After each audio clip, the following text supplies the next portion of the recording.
Okay, so good morning. What we're going to do is we're going to have a look at how to open the dialer program and how to have a lead form open at the same time on your screen.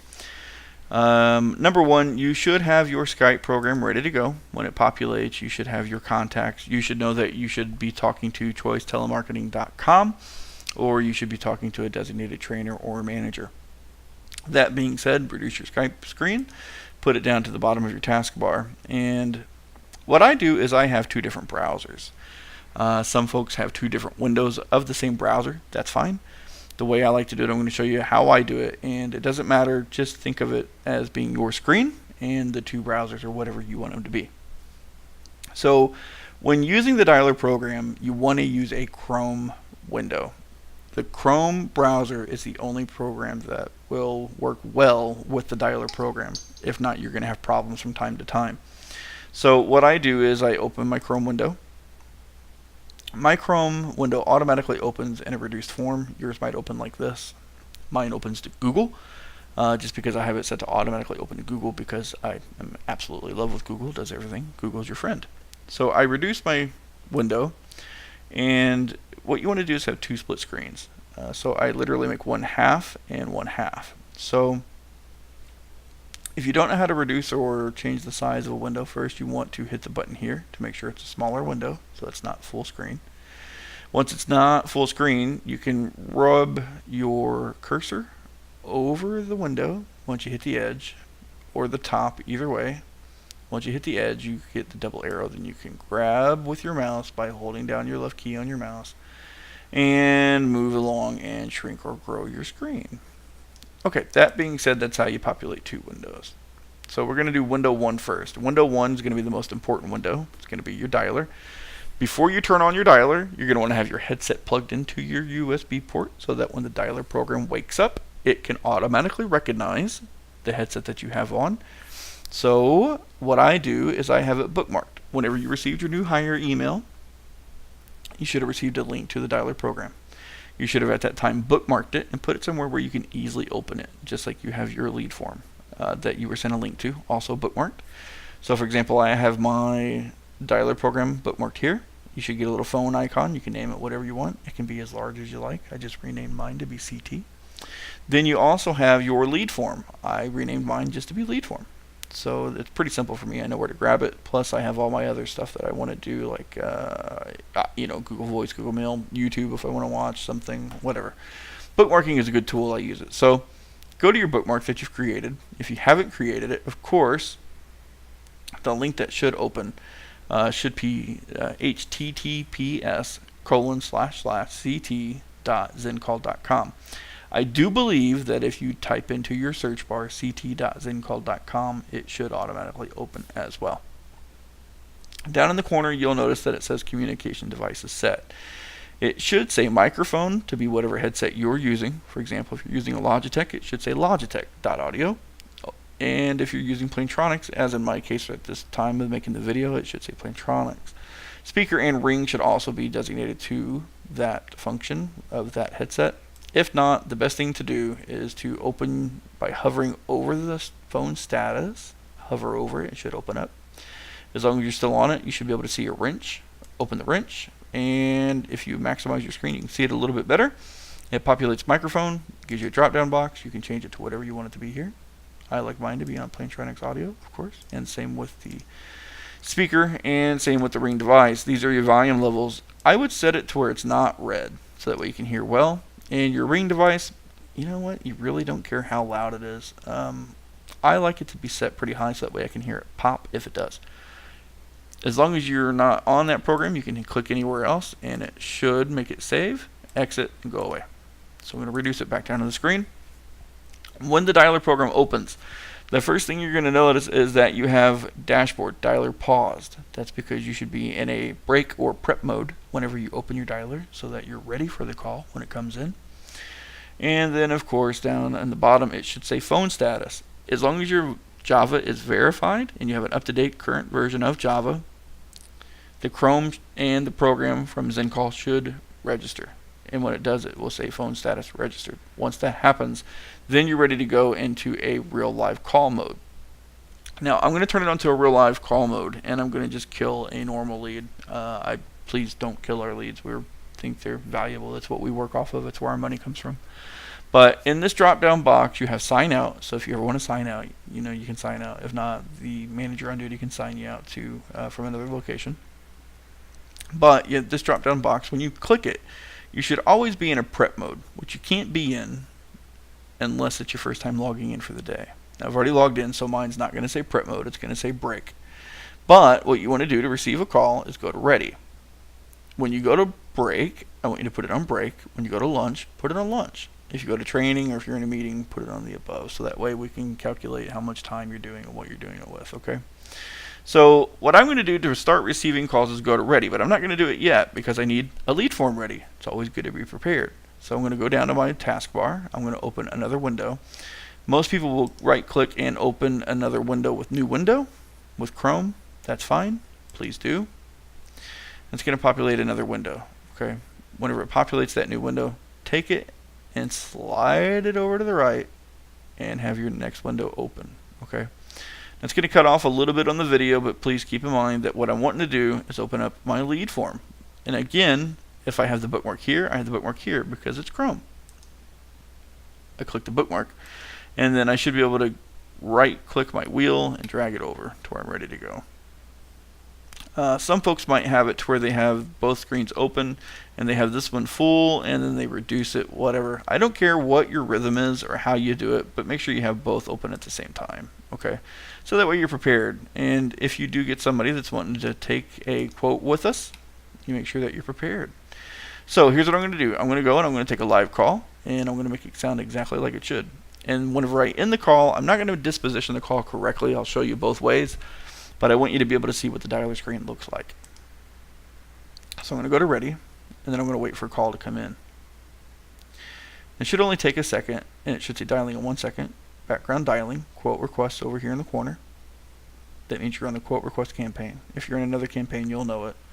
You'll be a little further along at that time. So be prepared. The customer. Hi, is this Mrs. Or Mr. Downor?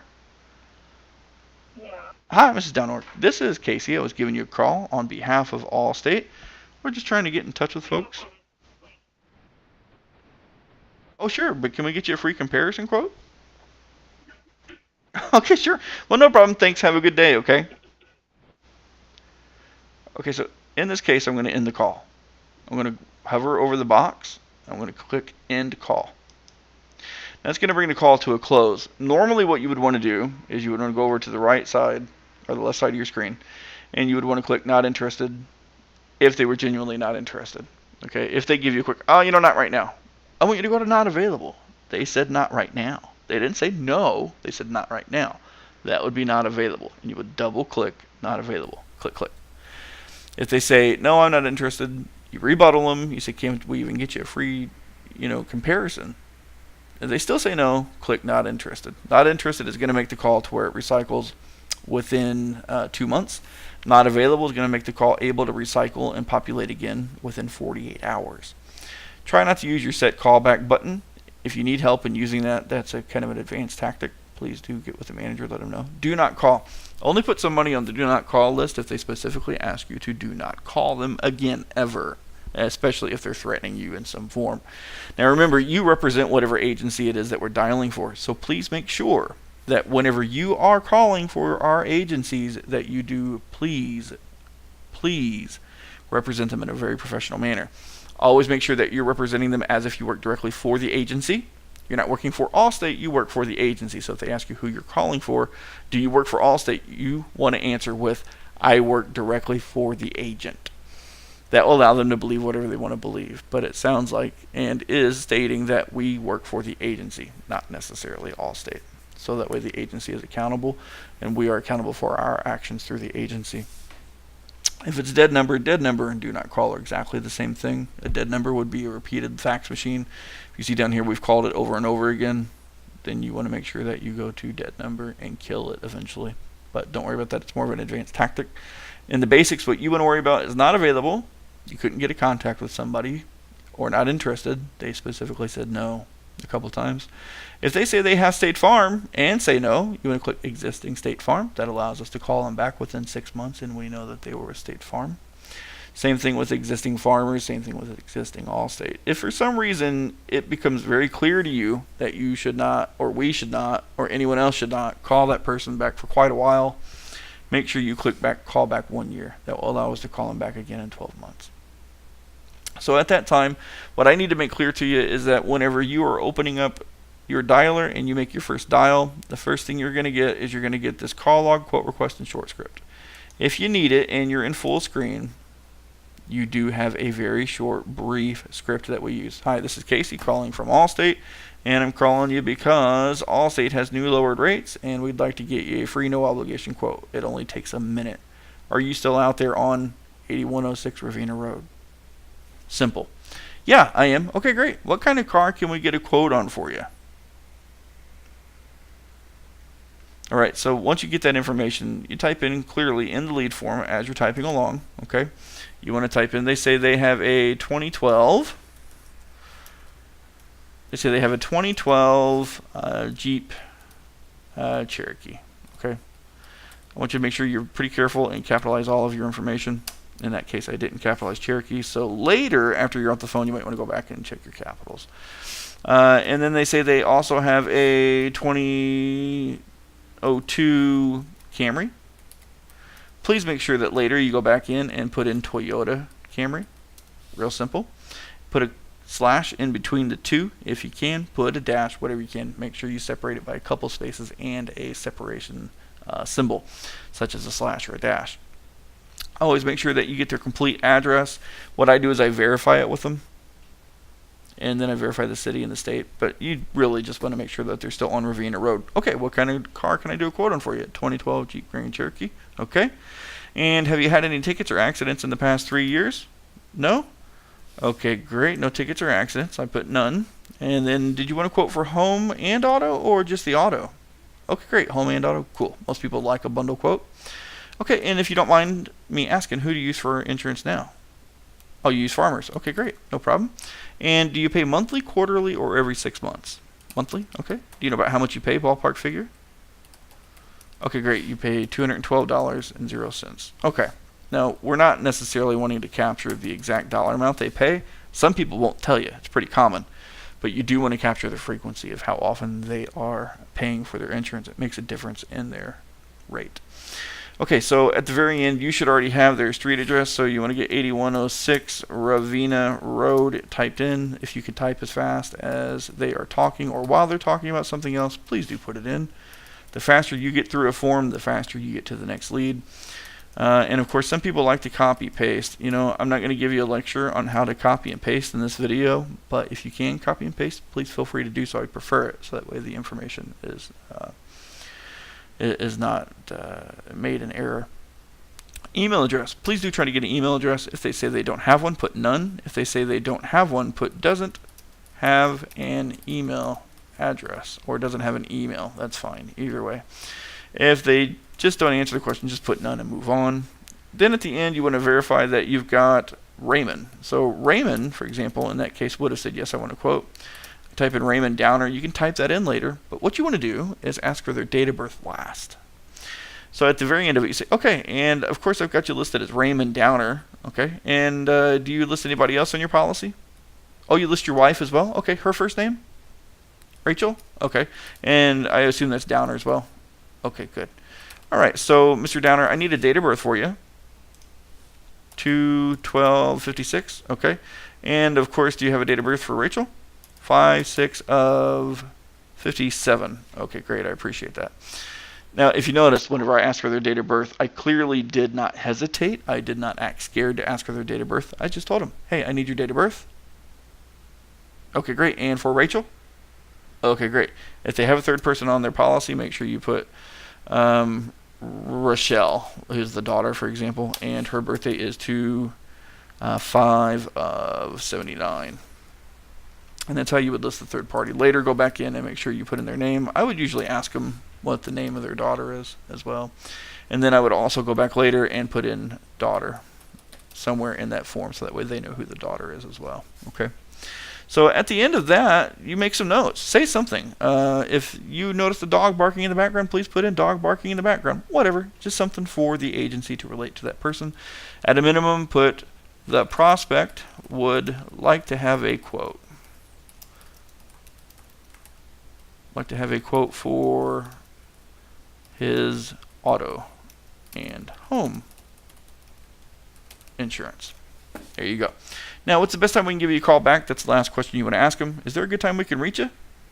During the day is the best time? Okay. Any specific time or just during the day? During the day is fine. Okay, during the day is fine, and make sure you close courteously. So you want to say, thanks. Okay, well, what we'll do is we'll have the agent get back with you within the next 24 to 48 hours, and I'm sure they'll get you a call back. They'll get you a good quote. We'll just go from there. Alrighty, great. Okay, great. Yeah, they'll give you a call. Thanks for your time, and have a good day, Mr. Raymond. All right, thanks. Bye-bye. At the end, you want to put in your name, and then you want to make sure that all of your forms are filled out after you let the customer go. I usually end the call with the customer so that their campaign information remains up here just in case, so that I can go over everything and make sure I didn't lose anything. Sometimes you might forget to type in their name, but you do have their date of birth, of course, because you asked them that last. So make sure you go back and you make sure everything looks pretty sweet. Take a second to go over your form. I can always correct it when it comes in if you let me know you feel like there's something wrong or you missed something, or I can come back and say, hey, you forgot to put in their zip code or whatever. But take a second to scroll through your form. As long as your submit button is black, feel free to submit your form.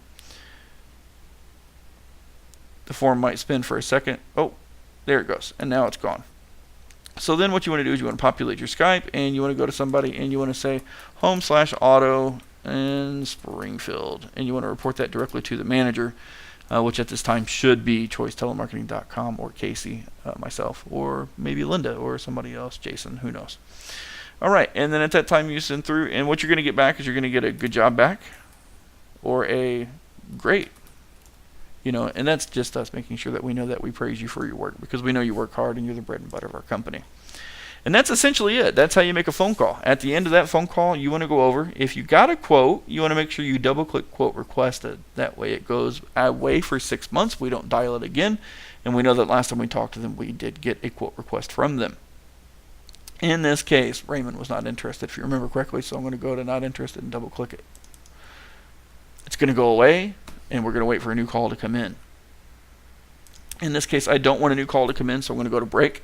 Because I just did get a quote request, and feel free to get up and go run and grab you something. You are a contractor. I can't tell you exactly what to do, but I would like to make sure that we would like to use you only if you're steadily dialing. And remember, speed is the name of the game. The quicker you fill out that form and the quicker you get through to the call is the faster that you're going to be able to get enough quotes out. If you're working by the quote, then of course you're going to make $5 per quote. If you get 3 or 4 in an hour, you made $15, $20 for that hour. If you made 1, you get 5. But if you're working hourly, and some of us are, and you have to know the difference between the two and know why you're going to get by the quote or by hourly, it's up to you. Some folks like to work by the quote, and they might make more. I would. And then, of course, some folks like to work hourly so that they're insured, gives them that padding of comfort. And then, of course, they might do 2 per hour, which is the minimum required to get through your day. If you have any other questions, please make sure you refer to your manager. And in the meantime, I do want to say thank you for watching our video today. Choice Telemarketing welcomes you aboard, and of course for any further training, please do ask a manager. If you're on another campaign or have any further specialized training that's needed, you will be offered that training, of course, outside of this video. And I do thank you for your time, and hey, welcome to Choice Telemarketing. Let's get some business done. Let's do some good things together, okay? Thanks, and have a good day.